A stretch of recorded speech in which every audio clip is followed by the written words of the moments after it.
पुलू रे सनाम को जोहार तेहना वीडियो रे सनाम को सगुन दाराम अड़ी दुख खबर अगू कते इन सेटरना टटका के चेदा से आले एरिया रे ओनकान घटना घटावकना ओना घटना गिन लिया पे ताबोना और ओना घटना दो हुयुक कना एक्सीडेंट इदी कातेन मिदटांग एक्सीडेंट नोंकाना हुयकना अड़ी डेंजरियस एक्सीडेंट जहाँ खातिर मिन होड़ा जीवी चलावकना और ओना एक्सीडेंट चिकाते हुईना स्पॉट प्लेस रे मा जतो हरमा बांग को ताहें कना मेनखान तायम बिदल दो हाँ जावरा कातेन ओनेना सिचुएशन जहाँ नेल कना इना परे अनुमान कातेन बाडाया कना जे चेद खातिर एक्सीडेंट हुयकना और 90% दो हाँ ओना सरी गया 10% गान हुई दाड़ेया ओना दो एड़े हुई कोआ और एटा कारण हुई कोआ मेनखान 90% दो सरी कथा गे ओना गे हुई कोआ चेद खातिर एक्सीडेंट हुईना तो एक्सीडेंट ते जहाया जीवी चलावकना उनी दो मिदटांग पुंड टी शर्टे हरक काए और जीन्स सूटे हरक काए बाइक ते सेनोक कान ताहें मिदटांग तार खुंटी रे तकी अकना नोंकाते बजाव अकना पूरा नोआ दो बार फाड़िया कान ताया पूरा ओंडे गे ब्लीडिंग अकना ओंडे गे स्पॉट डेथ और ओना बाइक जहाँ गुर्दो अकना ओना बाइक रे परुआ मेना का माने बैग रे परुआ मेना का ओंडे खय बडायो कना उनी दो परुआ व्यापारी कना दो परुआ व्यापारी हुयन जहान व्यापारी हुयन ओना दो मारंग कथा बांग कना इन नोंकान वीडियो आयमा गानिन बनाव का सचेतन वीडियो मेनखान अडिगान हर आंजम कातेन हो बांगबन मेन लुतुरा अडिगान हर दो लांदा तेको ओटांगा मेनखान नेनिया कटिक कटिक भूल खातिर गे अब जीवी चला बांग लयगो दिन दो बांग समाना मेन दो पुइलू कमी जहाँ लेका गाड़ी बन साब के खान दो हेलमेट बन हरोगा हेलमेट हरो चेदा बन हिड़िनिया और अडिगान हर में नेल का कोआ हैंडल रे हेलमेट को आका का हैंडल रे और बखाय दो गर्लफ्रेंड को दुड़ुब का को गर्लफ्रेंड ओना हेलमेटे हबर काए हेलमेट दो हबर जिनिस दो बांग कना बयहा मिसी को बुझे ताबन पे हेलमेट दो हबर जिनिस दो बांग कना हेलमेट दो बहग रे को लगाओ जीवन रे इन तीसों हेलमेट हबर गाड़ी ते चला जोखा बांग पे नेलिया 101% चैलेंज कते इन मेता पे कना माने जीवन रे तीसों गाड़ी चलुया हेलमेट इन हबर का गाड़ी चलुया हेलमेट दो हैंडल रिन आका का तीस रहो बापे नेल दाड़िया अब बयस चला गुजु आपे इन हुन गुजु एनते रहो हेलमेट हबर दो बापे नेलिया चालू अक्तो ताड़ाम अक्तो दो हबर पे नेलिया मेनखान चालू अक्तो दो बांग पे नेलिया दो बहग रेगिन लाठाका हेलमेट ना प्रॉफिट दो हुयुक कना ओने जो उनी हर ओना तार खुंटी रे माड़ोयनाय ओने जो बहग पोसा एन ताया जुदी हो हेलमेटे हरक किया बजाव को आय पाले उना जोर दो बाय पोसा को माने ओना बहग बांग पोसा को ताया बहग नोंकान जिनिस कना जुदी पोसा एना तबे दो बन गुजुआ ब्लीडिंग एन खान गे गुजुआ नोंडे गे जतना सिस्टम जांगा खंडर ती खंडर हड़े बांचा मेनखान बहग पोसा को बहग खो जुदी ब्लीडिंग एना तबे दो हड़ बांचा दो मुश्किल गया माने बहग जुदी केचा को मेन ठुआ मिटंग मेनते नेल गानोगा लाइट बगोज कातेन हो लाइट सिलाई रुवाल कातेन हो को बांचाव कना उनकान एग्जाम्पल मेना का मेनखान बहग केचा परे दो बांग को बांचाव कना उनका दो बनु का एग्जाम्पल माने अड़ी दुख बुझा हेलमेट हबर कातेन को दाणा बाड़े और हेलमेट बांग को किरिया बांग को हरगा हेलमेट ताहे को ओड़ा रे बांग को हरगा व्यापार आबन चला कना बन बाइक ते टाका बन इनकम ए मेनखान 900 टाका 1000 टाका ते मिटeng हेलमेट किरिंग कातेन बहग रे बांग बन लगाया नोआ अड़ी मारंग भूल कना नोआ इदी काते अड़ीगान भिडियों बनाव का हर बांग बन बुझे कना चेदा तार इन दो बइन लई दाड़िया तो नोना हुडिंग हुडिंग भूल खातिर अब जीवी चला कना अब ओना खातिर जहां को जुदी नोआ वीडियो बन नेलेआ तबे दो तेहन खय रहो जहां को जुदी बांग पे हरगिया हरक ताबन पे हेलमेट जुदी बांग पे किरिंग के 900 1000 ते नामक कना किरिंग ताबन पे एटकेटने बनु का चेन हो तो हेलमेट इदी कातेन माने जीवी सेव दाड़िया बांचाव दाड़िया हेलमेट खातिर अड़ीगान जीवी चला कना पुइलू कथा बाइक तेबन सेनोक खान हेलमेट और गाड़ी ते जुदी बन सेनोक कना सीट बेल्ट ते हो कालका जुदी गाड़ी पलटीना चिकैना तोल दोहो को अब नाते बेलून ओडोका माने सेफ्टी कना ओना कदो बांचाव रेना चांस मेना एनते रहो मिमिटन केस रे दको गुजु गया एनते रहो 90% हर दको बांचा गया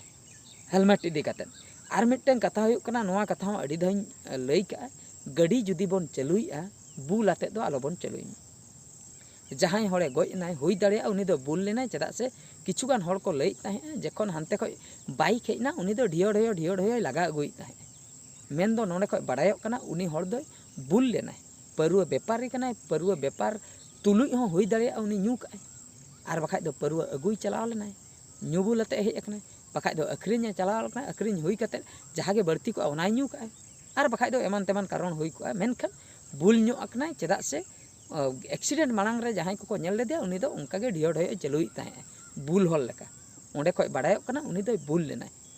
ओना खातिर मांग वीडियो करे हुई लई बड़ा का जुदी परुआ बन न्यूइया हांडी बन न्यूइया बुल अकना बन बुलबुल बन बुझेइया तबे दो गाड़ी दो आलोबन जटेद मा गिति जिरग माबन 2 घंटा 4 घंटा जुदी नासेना बन रेस्टा ओना दो ओटांगोआ ओटांगेन पोरे आराम से फ्रेश बड़ा कते गाड़ी साब कते ओड़ा बन रुवाड़ा अब जहाँ बन चलाव को ओंडे जहाँ गे जुदी बन मेता को रेस्ट जायगा दो को एमोग गया बाखाय दो रेस्ट रूम को तहन गया ओना करे बन रेस्ट दाड़े गया मेनखान अब ओना बांग बन बुझे कना बुल आकना बन एंते रहो गाड़ी बन चलुया जुदी उनी होड़ ठिकई इनिं बुल आकना आर जुदी जहाँ रेस्ट रूम करे गे गाड़ी तिंगु कते पुइलो जखोनेम चालू किया आमा हानते नातेम चलुया ठिका कि इनिं बुल आकना हानते नातेम चलुया तबे दो गाड़ी तिंगु कते रेस्ट रूम रेगे जिराव कते 2-2 घंटा जिराव कते जपिन एवेन कते ओड़ा ए चलाते हय असुविधा बनु अक्तो मेना गया बांग आयुम आकना उन मारांग दिन मेना का तबे दो ओना केस रे हुई दाड़े उनिया जीवी बांचाव को मेनखान ओना बांग बन कराव का उनका बांग बन कराया बुल आते मा तहु पावर ढेरो चलो से जे 2-2 होड़ जुदी को चलाव को परुवनु आर जुदी उनी अकोय चलुया उनी जुदी बुल को चलो से देजो में चलो इन ओड़ा इन इदी सेटर में जुदी बन इदी सेटर में इना नुतुम गापा खय बदल गन का में इना नुतुम ते सता असूल कम चलो देजो में इन इदी सेटर में से बांग नेल में उनका चैलेंज आको माने बुल लेखान माने एटा रकम पावर हजुआ ओना पावर हिसाब तेगे उनको तो को लिया चलो देजो में नाते तो बाय संभराव दड़ा आदो ओने ओना केस रेगे आदो बुल कतेन हो जुदी गाड़ी बन चलुया बाबन संभराव दड़ा कना बन नेलेया एंते रहा बन चलुया तबे एक्सीडेंट तो हुयुग गया ना दो विचित्र कथा दो बांग कना ना दो अड़ी नॉर्मल कथा कना आमेम बुल आकना गाड़ीम चलुया ने कंट्रोल पावर बनु का आदम एक्सीडेंट हो गया डबल हर नेलोआ हानते मिटटें चलाव कना नाते मिटटें चलाव कना मेनखान मिटटें गे चलाव को होड़ मी होड़े हजू कना 2 होड़ेम नेल किना लेंगा सेते मी होड़े हजू कना जजम सेते मी होड़े हजू कना ओका हर तीन चला ओने ओंका माने धुलुप धड़ाप जात्रापटी लाइट लका उन जोखा मेद नेलो ताबन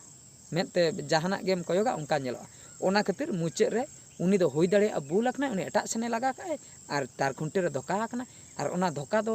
20 स्पीड 30 स्पीड धोका दो बांग कना हुई दाड़े 50 स्पीड 60 स्पीड 70 80 स्पीड एने इनकन स्पीड धोका कना ओना खातिर नोंडे माड आकना नोआ दो पूरा गेजेर आकना ओंडे गे ब्लीडिंग आकना ओंडे गे गज तरा आकना माने अड़ी दुख बुझा नोआ को सिचुएशन नेलते अड़ीगान वीडियो को बनाव हुयुक कना वीडियो आड़ा हुयुक कना यूट्यूब रे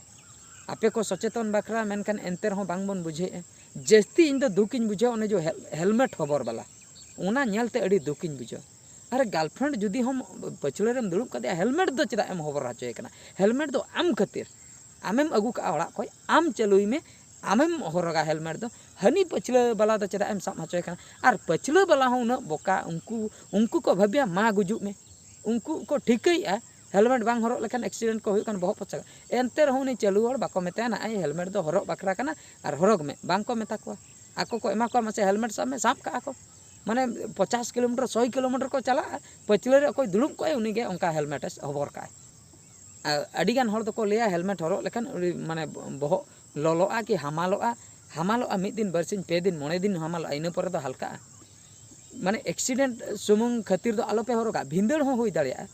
माने मेसिनरी जिनिस कना गाड़ी इंजिन कथा तीन रे खराब चिका बांग लइगो टटका गे स्लिप चाका आर बांग चाका ढौआ कि जहाना एटकेटणे खातिर सताय दड़ हजु भिंदड़ अपन भिंदड़ अक्तो तो बहक माड़ गया बहक जुदी माड़ेना ओना केस रहो अब बन गज दाड़िया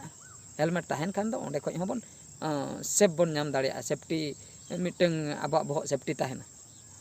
तो नोआ नोआ को कथा बांग बन बुझा आदो अड़ी दुख बुझाइना आले एरिया रे एक्सीडेंट होइना आर उनी हर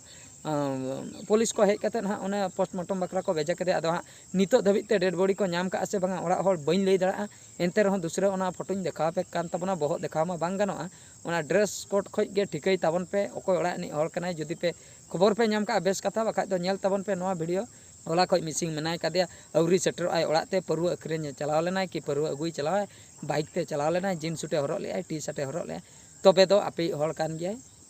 आपे निहती पुलिस सला जोगाजोग पे उनी हर पे नाम दाड़ाया